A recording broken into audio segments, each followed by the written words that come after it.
ఏమైందమ్మా? మాది మా పొలంలోకి ఈయన పేరు ఏం పేరునా యూసుఫ్ అలీ వచ్చిండు. ఆ రోజు నేను కూడా వచ్చిన. వస్తే ఎంఆర్ఓ గారు పంపించారని ఈగారు వచ్చారని వచ్చిండు.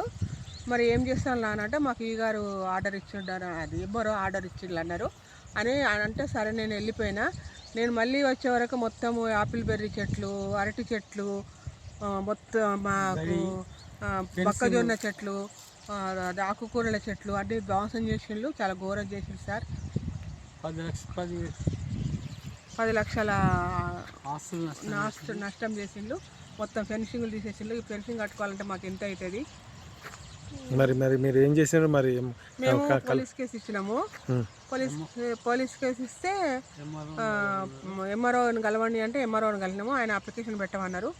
రేపు పెడతాం అప్లికేషన్. అంటే మరి ఎంఆర్ఓ పంపలేదట?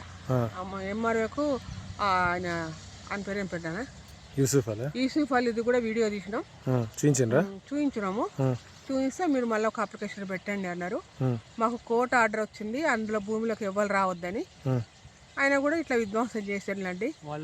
మేమేం చేయాలో మాకు అర్థమైతలేదు. వాళ్ళు కాగితాలు చూపించమంటే ఏం చూపిస్తలేరు, దౌర్జన్యానికి తయారయ్యేటట్టుగా ఉన్నారు. ఇక మాకు ఆరోగ్యాలు బాగలేక ఆపరేషన్లు అయినాయి.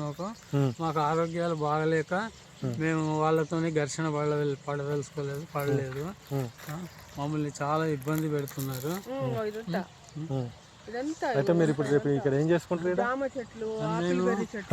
మేము ఇక్కడ ఇల్లు కట్టుకుంటున్నాము. ఎందుకంటే మమ్మల్ని రూమ్ వేసుకొని ఇక్కడే ఉంటాం. మరి ఇక్కడ విధ్వంసం చెప్తాను కదా, మాది మేము చూసుకోకుంటే మాకు ఎవరు హెల్ప్ చేసేట్లేరు. ఓకే, వాళ్ళ గుండగుల మీద కంప్లైంట్ మరి ఫైల్ చేస్తారా? ఫైల్ చేపిస్తాం. ఓకే, చేపిస్తాం. మాకు ఏం హాని జరిగినా మీరందరూ హెల్ప్ చేయాలి మాకు.